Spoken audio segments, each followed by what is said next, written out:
Radhe Radhe Govind Govind Radhe Radhe Radhe Govind Govind Radhe Radhe Radhe Govind Govind Radhe Radhe Radhe Govind Govind Radhe.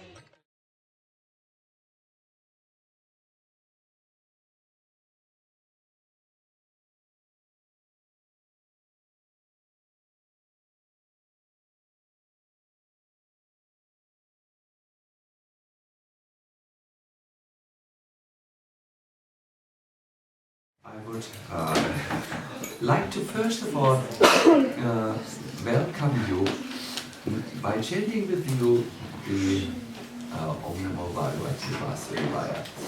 Om Namo Bhagavate Vasudevaya. Om Namo Bhagavate Vasudevaya. Om Namo Bhagavate Vasudevaya.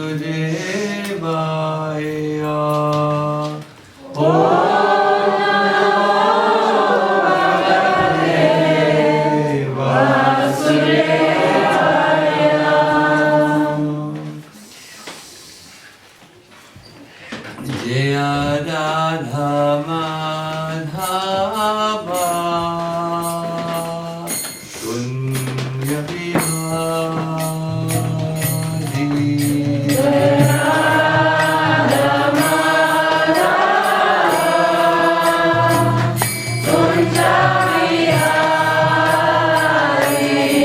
Jaya Radha Madhava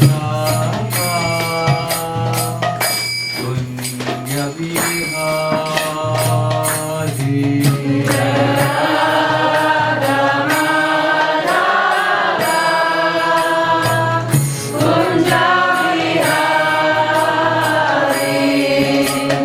Gopi Jana Vallabha Shri Radharani. Gopi Jana Vallabha Shri Radharani. Jana Vallabha Shri Radharani.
Jai Om Vishnu Bhagavan Sila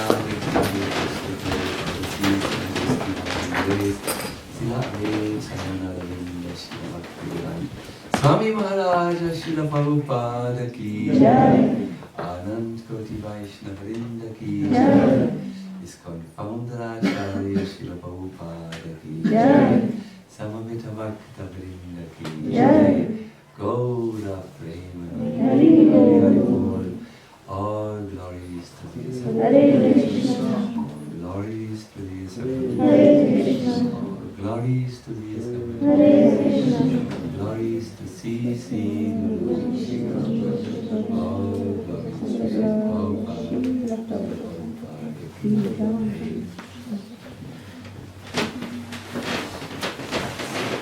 So I would first of all like to welcome you once again to Krishna Katha and give a little introduction into what we are, what we will be doing here. I have decided during this Swiss summer camp to speak only about Krishna's pastimes when he left the village of Vrindavan to start his mission in earnestness, by going to Mathura and going into the bhava, into the mood of taking away the demonic armies from the world and making the world a place for Dharma. We will be listening to Krishna's name a lot, we will sing a lot, we will listen and hear the description of his form, his qualities, how he thinks, and obviously his pastimes. Now, we must keep in mind that what we are hearing is something transcendental. It is not like the activities of an ordinary person. The sadhaka needs to always think about this deeply in his mind, that what he hears from the acharyas about Krishna is not a description of a worldly personality. So this brings a few consequences with it. Krishna's transcendental pastimes are to be heard in a very respectful mood. It's not really that we sit here together to hear some new aspects of Krishna's Leela.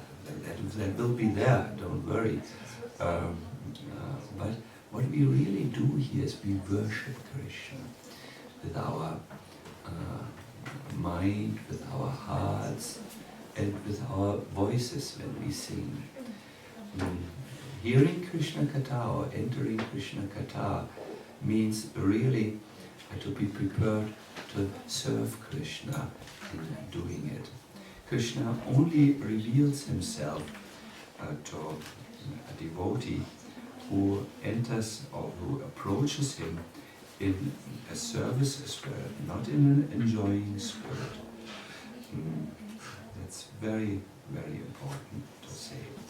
Another thing I want to say is, if you do hear in the right way, that is, giving your full attention to the subjects which will be discussed and trying to serve Krishna or pray to Krishna while you are listening, Krishna can reveal himself to you. There was once a very interesting Krishna Katha thousands of years ago, where one great saint called Gokana presented the Srimad Bhagavatam, especially the 10th canto, to an audience. Amongst his audience was this fallen brother who, because of his very sinful activities, had been cursed to take up the body of a ghost. I have heard that in the apartment of Radha Sundari there lives an intolerable ghost who disturbs the devotees so much, especially when they are in the small room which is next to the road, when no one can sleep in that room. It's a ghost. Now, this is a small, insignificant ghost. The real ghost was Dundukari. He had murdered his mother by throwing her into a well. He had killed many brahmanas with knives, and he had done all the sinful activities which were so bad that his father finally decided to run away from home and go into the forest and fast. He was such a rascal. His death was very inauspicious. He lived with 5 prostitutes together, and the prostitutes, seeing how much Dundukari was stealing, finally were afraid. What if the king's men come and see Dundukari with stolen wealth, and if they see that we are together with him, they will torture us. So all the 5 prostitutes made a plan to kill Dundukari. They bound him on a bed and then began to attack him with knives. Dundukari was crying so much that they became afraid, and he was so resistant, sagt man in Deutsch, that the prostitutes just couldn't kill him. So finally they took, and it became so loud as they were trying to murder him, that they took, wood out of a fire and put the burning wood into his mouth to stop him crying. This is how the rascal ultimately died. And he became really a heavy ghost. So one day when his saintly brother visited the house in which he stayed, Dundukari made himself known to his brother. He took on the form of a male goat, like this is the form which Lucifer prefers to take when he appears, and he just appeared in one corner and he went like,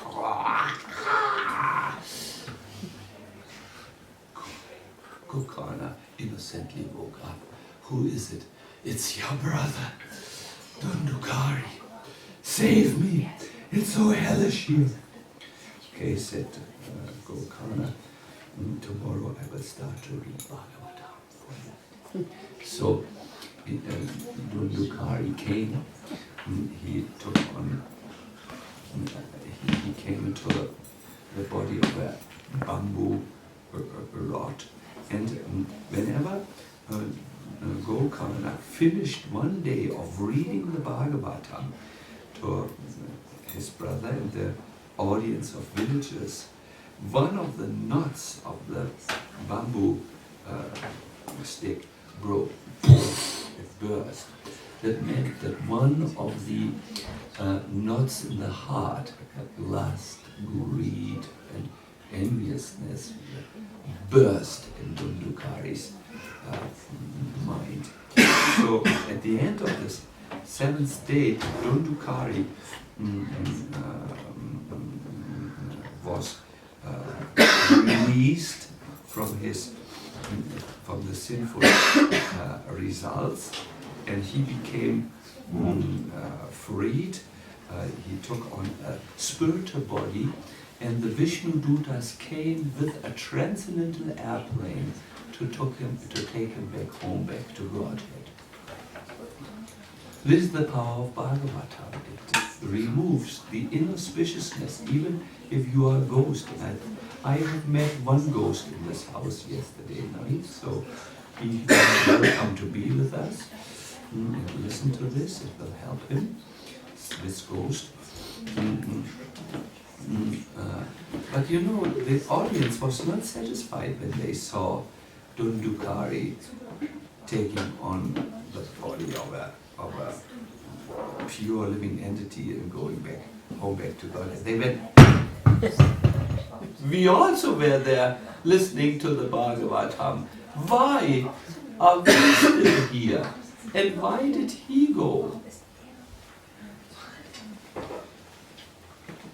Vishnu Buddha said, he listened with full attention and faith, and you listen with very little attention and a little faith, and therefore you are not delivered. And Gokana suggested, let us have another Bhagavatam reading in 1 month. And at that time, the same village came, listened with full attention and faith, and went back home, back to Godhead. So if you, my dear devotees, want to serve the Bhagavad Gita now, I request you very, very strongly, be attentive and listen with faith, and you will have a unique experience in your spiritual life, which will transform you once and for all and make you wonderful devotees. I will give my best to serve the Bhagavatam, and please also give your best to serve the Bhagavatam. Please repeat. Nashta prayeshu abhadreshu Nityam bhagavata sevaya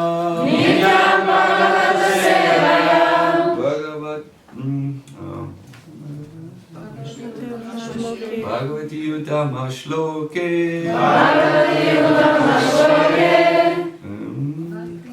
Bhakti Bhavati Naishtiki.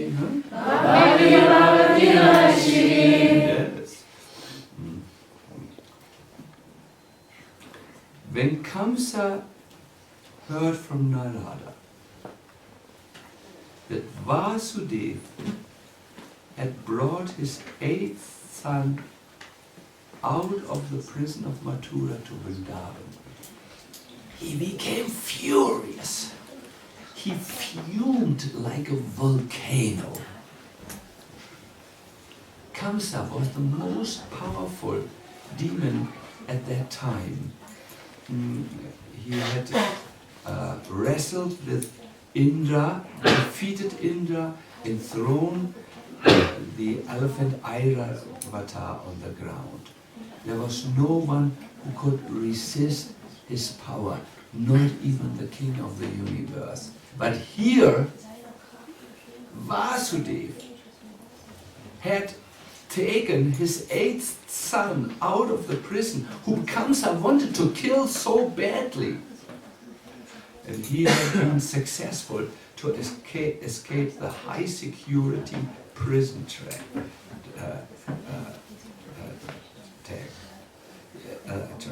There was only one thought left for Kamsa. He wanted to kill Vasudeva. But Narada Muni, a great saint who knows past, present and future, and who wanted that the Lord reveals himself, intervened. He said, why do you want to kill Vasudeva? Keep Vasudeva alive. Then Krishna, who is hiding somewhere, will certainly come one day to see Vasudeva, because the son always wants to see the father. He always returns back to see his father. And then when Krishna comes to Mathura to see his father, you can kill Krishna and you can kill Vasudeva. Oh, good idea, said Kamsa. If I kill Vasudeva, most probably Krishna will never come here. And then I have no chance to kill my angel of death, the one who will, who is prophet, the one about whom the prophecy says that he will take me away. Vrindavan, what do you think about drinking a little water and then getting it all down? Just took some coffee here. Good.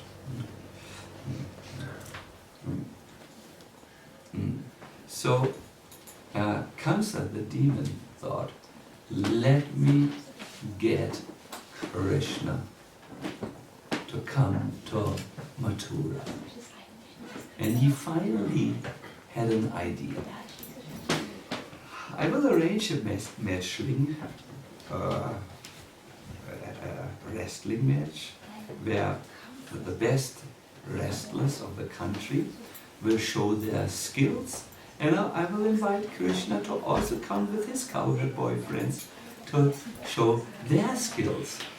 And then I will arrange for my powerful war elephant, Kumalayada Pida, to wait at the entrance of the wrestling arena, and he will take care of Krishna, and if he can't kill him, no problem, I have powerful wrestlers who will hit him at the soft spots and then take care of him.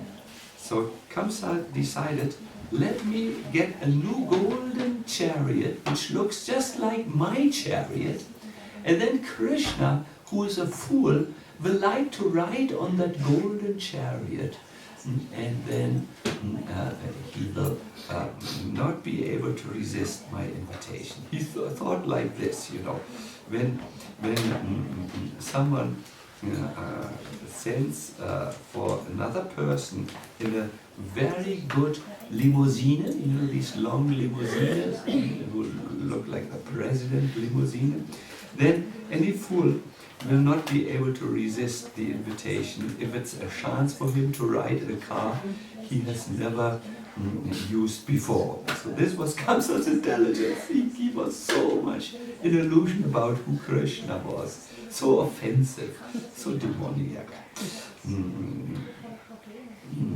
They are village boys, said Kamsa, without any knowledge of good chariots. Surely they will love to come on my chariot. They only used to bullock carts, so they will come to Mathura.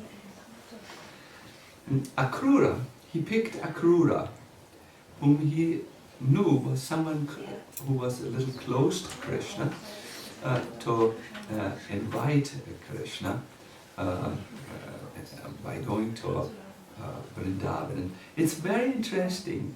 When Akrura was given the order to bring Krishna to his death, he thought, Krishna is Bhagavan. He's the Supreme Lord. No one can kill him, not even Kamsa. So there is no harm if I bring him. Also, I have gotten Kamsa has given me a new chariot, not his old chariot. And on this new chariot, the dirty behind of Kamsa was never sitting and making gas. So it is a suitable chariot to bring my Lord. But then he thought, in the Vats, as he came closer to Vrindavan, something happened with his mind. See, the residents of Vrindavan never think of Krishna as being all-powerful. They think of Krishna as a little child. And as Akrura was riding on the chariot of Kamsa, the new chariot, towards Vrindavan, he began to think unusual thoughts. He became influenced. He thought Krishna is in Vrindavan and only driving on a bullock cart. He is a small little boy, very delicate. Even a leaf which falls from the tree on his skin leaves an imprint on him. What if I bring this Krishna to Mathura to confront the powerful wrestlers? Some other great devotee has said about Krishna's delicate body that Krishna's delicate body is as delicate as yogurt. Have you ever seen nice yogurt? When you put your finger in yogurt, the finger will go just right through the yogurt. So Krishna's tender body is just so absolutely tender that Akrura thought, my God, am I doing the right thing? Later, when Akrura drove with Krishna and Balaram from Vrindavan back to Mathura, his thought about Krishna's childlike nature was confirmed. Because just like little boys, Krishna and Balaram jumped up and down in excitement on the chariot, and they would remind each other of the beauty of Vrindavan. They would say things like, look at this peacock, look at this tree, look here and there, Uncle Akrura. So whenever Akrura saw the all-attractive childlike Lord Shri Krishna, his Aishwarya Bhav would disappear. He would think, what if Kamsa will harm or even kill Krishna and Balaram? At that time, his chariot would move very slow and almost stop.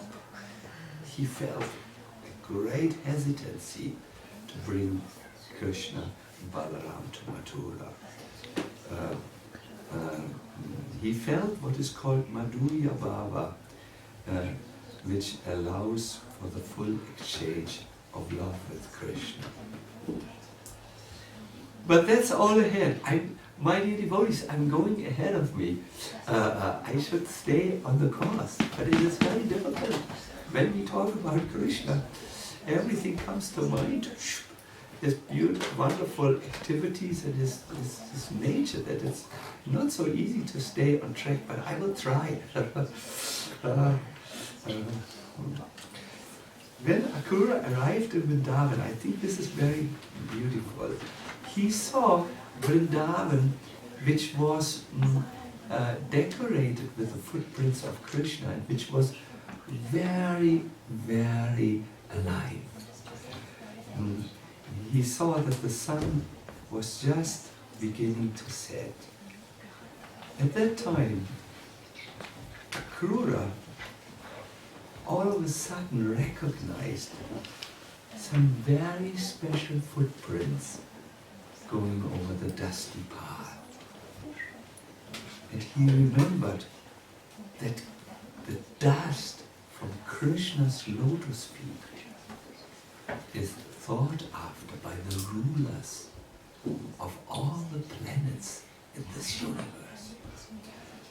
So, as he looked at these signs on Krishna's lotus feet, Akrura couldn't stop himself. He jumped down from this high chariot, which was really high. And with tears in his love, he felt tears in his eyes, he fell down on the ground of Vrindavan sobbing. And he smeared the dust of Vrindavan all over his body. Then he rolled about among those footprints and loudly screamed out, "Oh, this is the dust from my master's feet." And he wept in a choked voice. It's very interesting to note that Srila Prabhupada says that to roll in the dust of Vrindavan and feel this is the dust of my Lord's lotus feet is the entrance ticket to go to Vrindavan. If you come to Vrindavan, which is within the experience of some of you, my dear devotees, don't hesitate. You should immediately, forgetting all your cloths, how they are so so nice and clean, and how they are so absolutely colorful. You know, you should forget your body, how it is so nice and fat, and so delicate. You should immediately just jump into the dust of Vrindavan and roll in the dust and smear the dust all over the body. If you don't do this, you might not arrive in Vrindavan, but you might only arrive in a village in Uttar Pradesh. In mystical Vrindavan, the real Vrindavan, the spiritual Vrindavan, can be, in other words, approached only through the gate of humility. And this is what Nityananda had told to Jiva Goswami. Shukadev Goswami makes a pause while he talks about Akrura. He has already preached for 5 days to Maharaj Parikshit, who's fasting and not drinking any water. But now Shukadev Goswami makes a little pause. He says, the very goal of life for all embodied beings is this ecstasy which Akrura experienced when he put aside all pride, fear and lamentation, and absorbed himself in seeing, hearing and describing the things that reminded him of Lord Krishna. My dear devotees, the point which Shukadev Goswami makes is Akrura put apart pride, fear, lamentation, and absorbed himself in the things which reminded him of Krishna. In this case, the footprints of Krishna. This is, Shukadev says, the goal of all living beings. So because Shukadev Goswami says it's so important, I will also stop here for a little, for just 2 minutes, and reflect with you what it means that Akrura gave up his pride. Akrura didn't think any longer, I'm Akrura, King Kamsa's minister. I'm so greatly honored by the king, therefore how can I roll about in the dust of the feet of a mere cowherd boy? Huh? I think when you deal with transcendental things like the holy name, or with the footprints of Krishna, or with Vrindavan, it's important that the first thing which has to go from your heart is your pride, which keeps you in a material concept of life, so that you actually cannot bow down to Krishna or not listen to his holy name really nicely. Yes, thank you, Rangini. You have noticed some of us feeling the lamentation of the heat, heat problem. But really, this is nothing. You should have been in Russia. In Russia, we had a hall with 500 devotees, where, which was exposed to the sun. It was like a greenhouse. And I've never suffered so much from the heat, you know. It was really, the sweat was coming, like you were in your shirt, it was wet, then you changed your shirt, the next shirt was wet, and then finally, because it was a kirtan retreat, I said, let's all dance. Already Russian sauna, you know. I only could keep the devotees in the hall by saying, you get the sauna for free. So this is not wrong, but maybe Rangini, who is the friend of all living beings, Rangini, kannst du das ja auch noch aufmachen oder so? Weil manche sehen doch sehr, sehr bekümmert aus. Ich weiß nicht, Ich glaube, ja, vielleicht, oder? Ich glaube schon. Weißt du, was meint den Händel da? Ja, es ist mit der Altarkonstruktion ein bisschen schwierig.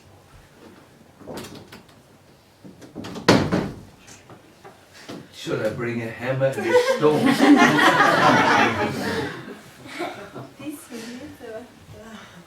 So richtig geht es nicht. Doch, doch, du bist die Beste.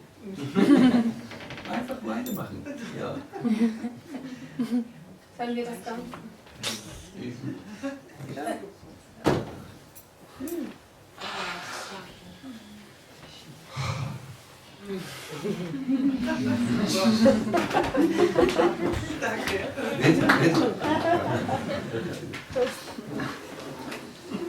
So you know, Akrura was Kamsa's minister. He was a highly placed politician. And you know, he was like Putin is now the minister of Mr. Russian name, president. He had some reason to be proud, but he just rolled about in the dust. Then it said Kamsa gave up his fear. The fear was what Kamsa, Akrura gave up his fear. The fear was Kamsa has his spies everywhere. What if the spies come back to Kamsa and report to him that I'm rolling in the dust of his arch enemy? Then that's the end of me. And he gave up all lamentation because he must have feared if Kamsa finds out that I am just a worshipper of Krishna, he will take away my home, he will torture and then kill my wife and also my children.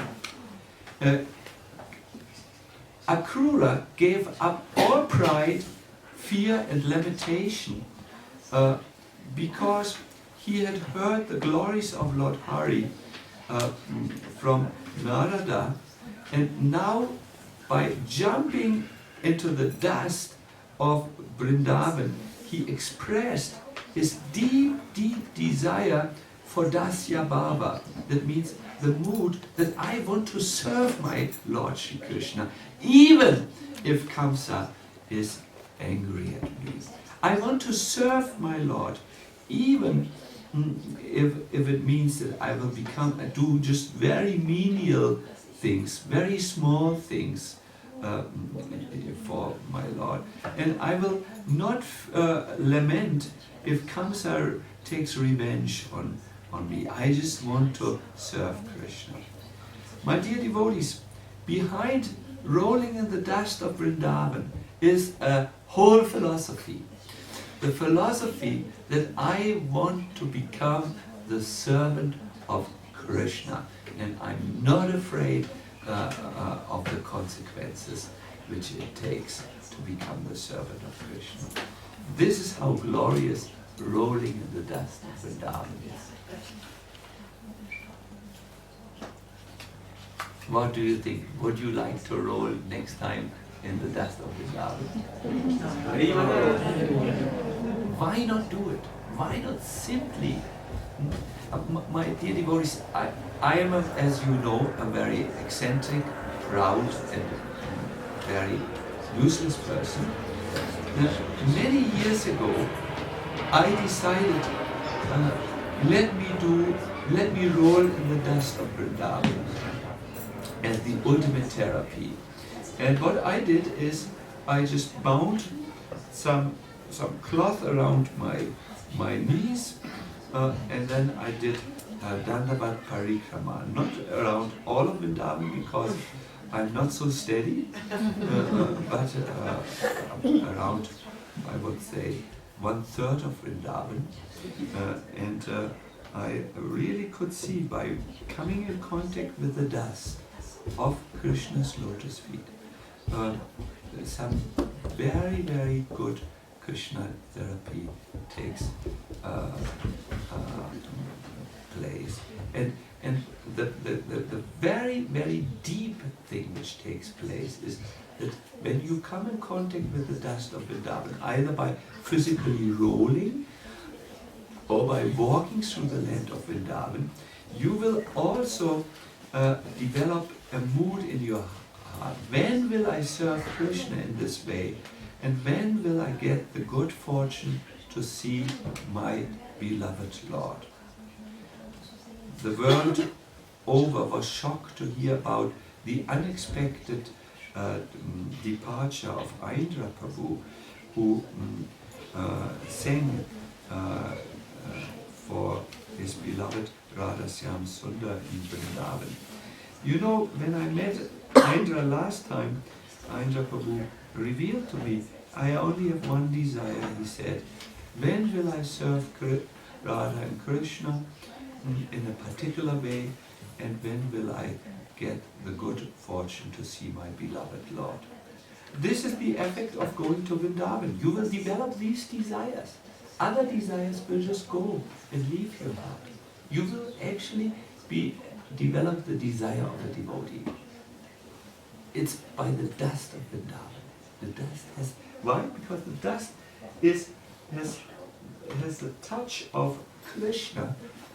Krishna has walked over the dust, and it has a tremendous power. It reduces your pride or your material conditioning, and you will develop, I only want Radha and Krishna. This is what is left. Therefore, my tip to you is get some good dust of Vrindavan and smear it as your preferred shminka. Shminka means, you know, makeup, you know, or tilak, or cream, you know, or decoration. Just use a little from a little pot of Vrindavan, sprinkle a little every day, and something will happen. Of course, you must be tuned in. Would you like to know what happened when Akrura finally saw Krishna and Balaram? Would you like to know? Yes. Good.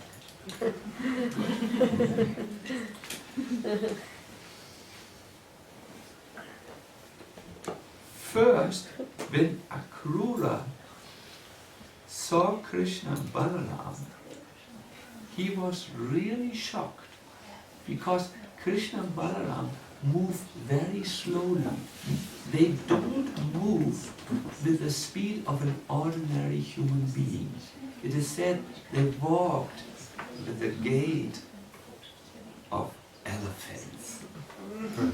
This is what Akrura. Sometimes Krishna moves very quickly. We will hear this when Krishna jumps through the whole arena of Mathura to the podest where Kamsa sits. No one could see how did he come from the ground of the arena up to the podest. He moved so fast, but usually he moves very slow with the gait of an elephant. That means for his devotees you have to be a little patient. Krishna doesn't always come as quickly as you want him to come.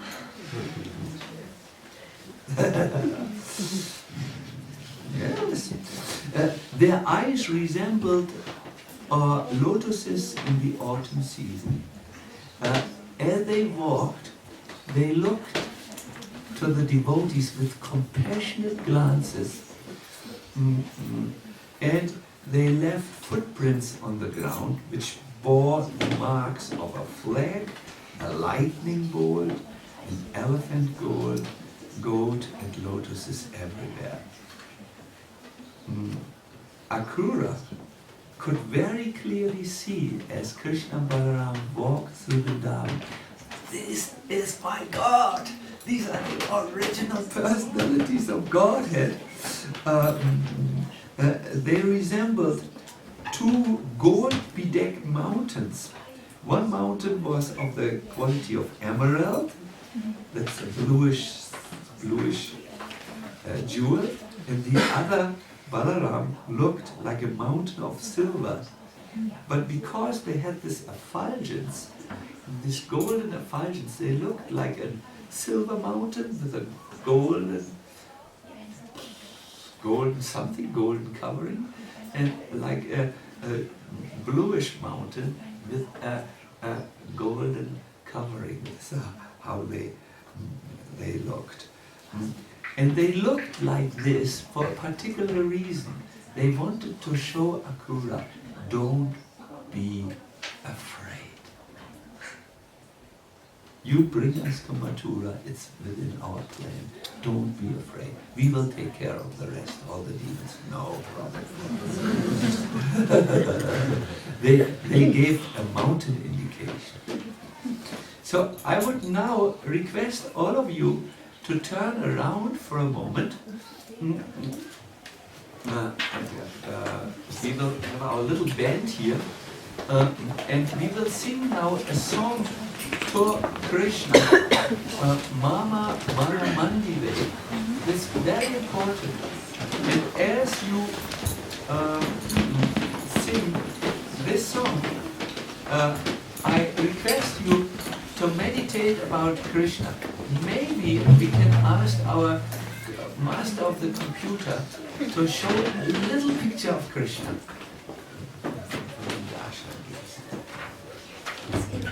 Yes, this good.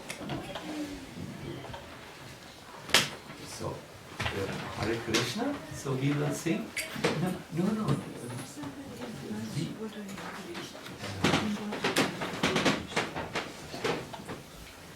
Krishna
it's a long story.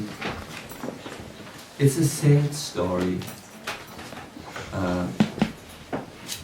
to discuss how Akrura convinced Krishna and Balaram in the end to leave Vrindavan.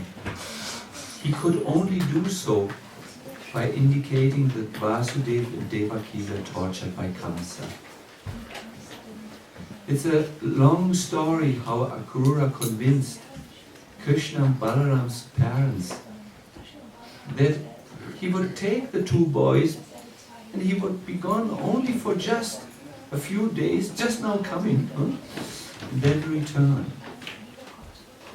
My dear devotees, it's heartbreaking to hear about how Krishna went on the chariot to go to Mathura in the next morning, and how the gopis and the cowherd boys, the gopas, reacted when they saw the treasure of their hearts being pulled out of Vrindavan. I will give you only one verse of Rupa Goswami to describe this heartbreaking scene. It said that the heart-rendering cries, the cries which came from which tore apart the hearts, the heart-rendering cries of the gopis split stones into half. Pain. And then when Krishna and Balaram had gone, and you could only see the dust of the chariot, the gopis and gopas stood there on the road for a long, long time. They didn't mind the heat from the noon sun. They just stood there in the excruciating heat, because the heat within their hearts, the heats of the pangs of separation from Krishna and Balaram, were so heavy. It is said that within days all the grass of Vrindavan dried up because of separation from Krishna. And it says that the dust became wet in Vrindavan. Do you know why?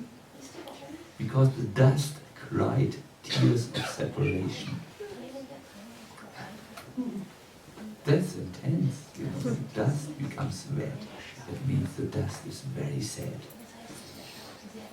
The cows stood there in Vrindavan, keeping the grass which Krishna had fed them last. You know, just before Krishna left Vrindavan, he went to his cows and he just gave them all grass in their mouth, you know, and they started to chew. But when they saw that Krishna was going on the chariot, they couldn't chew any longer. Their chewing stopped. They just... all the cows turned in one direction, the direction in which Krishna's chariot had gone. They looked in this direction. Krishna has gone. Krishna's friends were lying unconscious in the valleys near the Govardhan hill. In the kitchen of Nanda Maharaj and Yashoda, his beloved parents, cobwebs developed because they wouldn't use the pots any longer. No cooking in the kitchen. And that no cooking kept on for more than 100 years. The cooking only started when Krishna returned to Vrindavan. 100 years, no cooking. How did they live? You will ask. How did the dust live? How did the grass live? How did the cows live? The cowherd boys live? Well, you must know one thing. Krishna kept them alive by his own internal energy. This is how they continue to live. My dear devotees, the gopis' arms became so thin that the rings which they previously were wearing on their fingers now were worn as bangles. Please don't think, how is this possible anatomically, you know. don't measure Vrindavan with the laws of this world. It's a land of love. My dear devotees, let us not talk about all this. Otherwise, we would just cry the whole summer camp. We would just cry. It is not possible to remain happy. The men would no longer look into the eyes of their wives. The wives would not feed their children any longer. You would just cry for Krishna. The summer camp wouldn't work for you. So therefore I have decided to not discuss these heavy, heartbreaking subjects.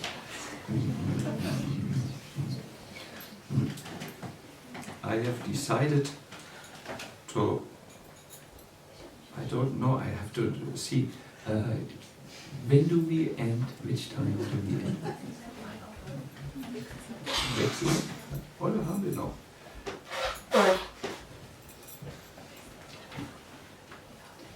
Here, just look around. Can you understand why the Brijbasis love Krishna so much? Look at Krishna's loving eyes. Look at his glance, which is full of compassion. Can you see the compassion coming out of his glance?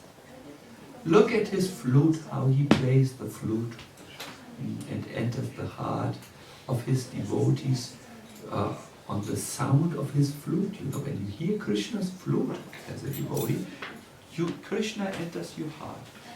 So I think you can understand the Brijbasis were just heartbroken. Only a few Brijbasis left Vrindavan on bullock carts to go to Mathura, and we will hear about them in a little bit later. I will just end this kata here with a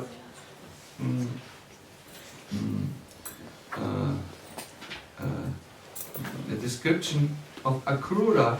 Had to really use all his skill in charioteering. I think some of you have heard about Ben-Hur, you know, the chariot driver. Ben-Hur, I don't know much about him, so I have no need to talk about him. But Akrura had to swerve with the chariot. He had to go zigzag because everywhere there were villagers, gopis, and devotees of Krishna who just wanted to stop the chariot by throwing themselves before the wheels of the chariot. And Akrura had to not cause any further harm to the Brijbasis. He really had to move very, very intelligently to bring Krishna out of Mathura. Finally, they came to the bank of the Jamuna. Because Akrura had spoken to Nanda and Yashoda for the whole night and convinced them to give Krishna and Balaram just for a little time so that he could take care of Vasudeva and Devaki. He had talked the whole night, he had not slept, and therefore in the morning, when it was the best time to take Krishna out of Vrindavan, Akrura had not taken his bath. He wanted to leave really early to avoid a big scene in Vrindavan, but of course the scene happened anyways. I have informed you a little bit about it. So he stopped at the bank of the Yamuna, and I want to describe to you a little bit Yamuna Mai. Now, I think it's very important for you to get to know the dust of Vrindavan, Yamuna, and all these transcendental personalities, so that you know when you come to Vrindavan what to do and what not to do. Yamuna looked, had beaches with nice white sand, which looked as effulgent as the moonbeams. You can still see the moon, and I think we have a cloudless night today. You can see the moon, and you can see the soothing moonbeams. So Yamuna Mai sand is described to be very soothing. Soothing heißt erquickend, beruhigend. That's why all the sadhakas in Vrindavan know that they want to go to the river Jamuna to perform their chanting and their meditating about Krishna. It's the best place, it's very supportive for bhajan. When Krishna and Balaram were coming by the Yamuna, the little fishes would always come out of the water like this and look and have the darshan of Krishna and Balaram.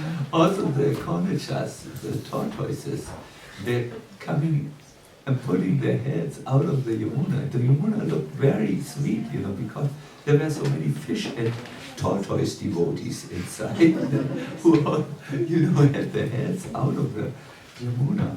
That's what Vishwanath Chakravarti Thakur said. They did this to catch a glimpse of Krishna who was wandering on the banks. The waters of the Yamuna are very black. Do you know why, Damodar Priya?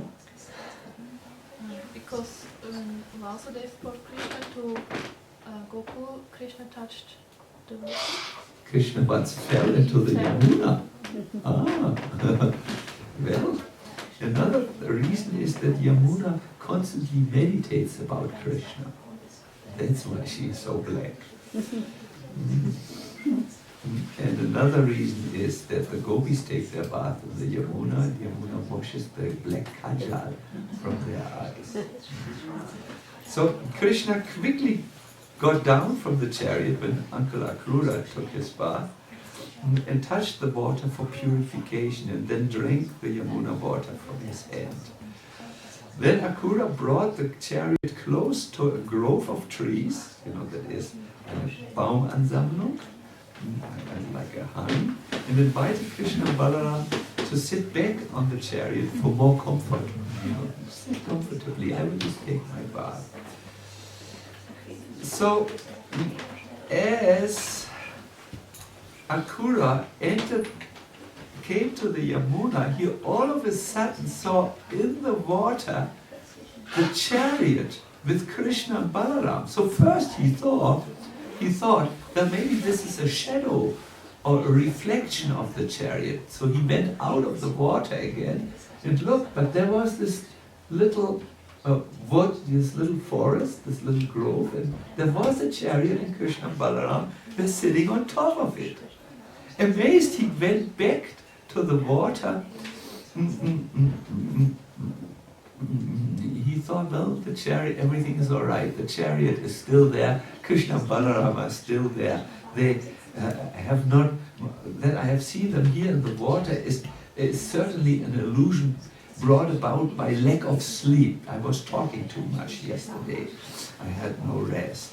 But as he looked again in the water, he saw Krishna and Balaram again, this time lying on Ananta Shesha with the raised hoods. Then he saw saints and sadhus praying to Krishna and Balaram with loud voices.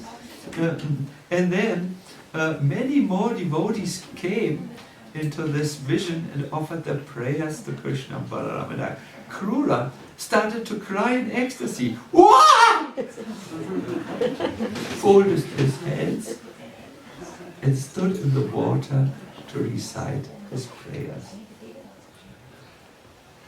One prayer which he recited was a prayer which I request you to chant with me. The prayer says, O son of Vasudeva, obeisances to you. In you, O Krishna, all living beings reside. O Lord of the mind and senses, I offer you my obeisances. O Master, please protect me, who am surrendered unto you. Please sit down properly. Think of Krishna being in the Yamuna and Akrura is there chanting. Maybe you are a tree. This is a good thing which Krishna Chitra advised. It's a meditation, a technique. You are a tree. You are standing next to Yamuna and you seeing with your tree body, with your tree eyes, Akrura in the water of the Yamuna, and there is Krishna and Balaram. Krishna is, Balaram is Ananta Shesha, and Krishna is there as Mahavishnu, and you see all the great saints offering prayers. And you are now hearing how Akrura also starts to pray. Namaste, Namaste, Vasudevaya, Vasudevaya, Sarvabhuta, Sarvabhuta, Jayaya cha, Jayaya cha, Rishikesha, Rishikesha, Namastubhyam, Namastubhyam, Prapanam, Prapanam, Pahimam Prabho, Pahimam Prabho. Oh Master, Oh Master, please protect me, please protect me, who am surrendered unto you. who am surrendered unto you. So then Krishna withdrew the vision. No more Krishna Balaram, no more Mahavishnu on Ananta Shesha, no more chariot in the water, no more saints and sadhus. Akrura was totally ecstatic. He came out of the water on the bank of the Yamuna, dressed himself, put on tilak, and then all of a sudden Krishna spoke from the chariot. My dear uncle, you look so very astonished and ecstatic. Have you seen something wonderful on the earth, in the sky, or in the water? From your appearance, we think you have seen something. Akrura answered, whatever wonderful things the earth, sky, or water contains, all exists in you, Krishna. Since you embody everything, when I've seen you, everything is seen.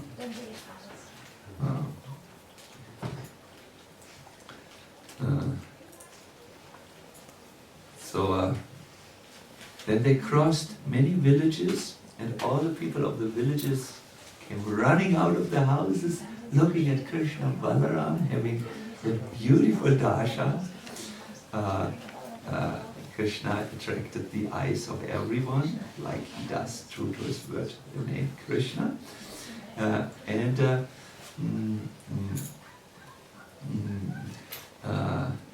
the meantime, something happened which I request you to take note of.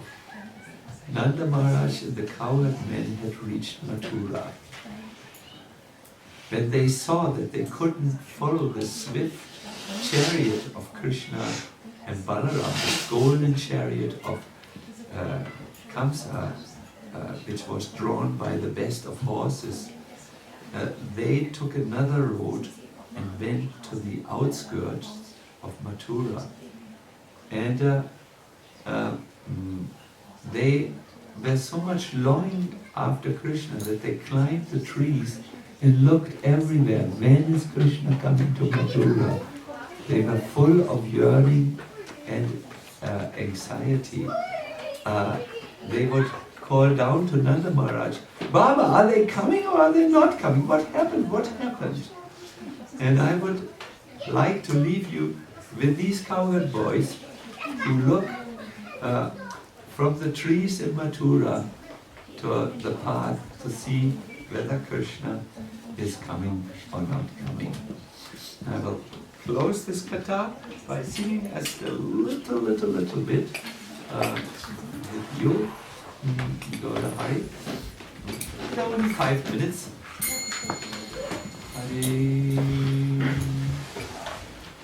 Hare Krishna.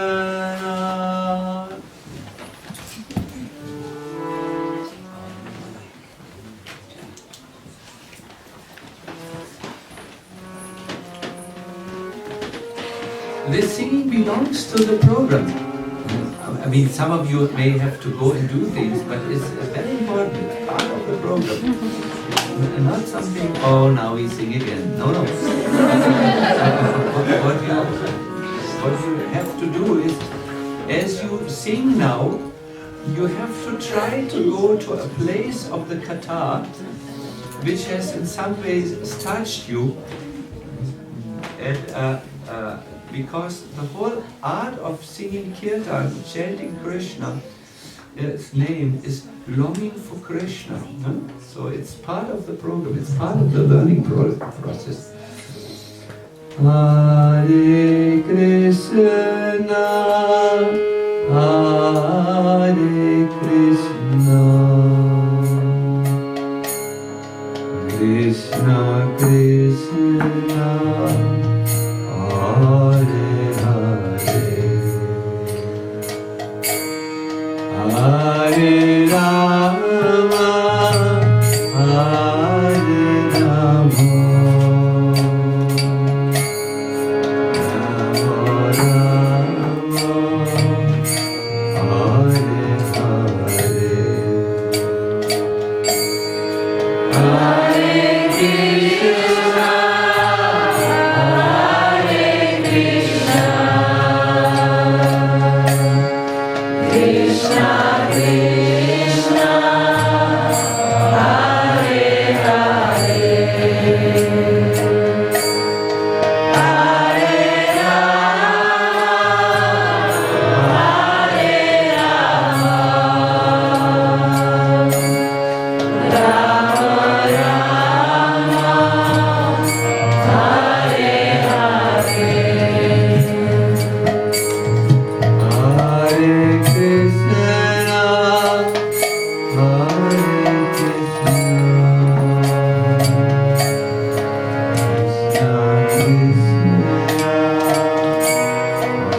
neighbor. Yes, you have heard properly. Just any neighbor will do.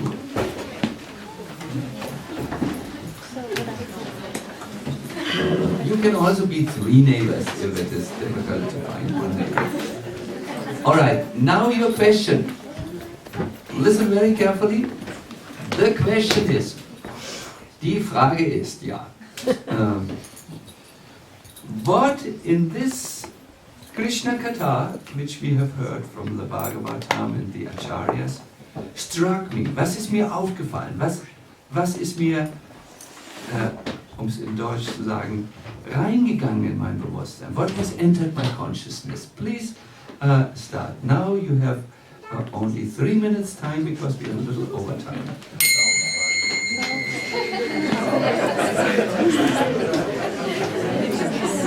Please both partners talk, not just one.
Hare Krishna.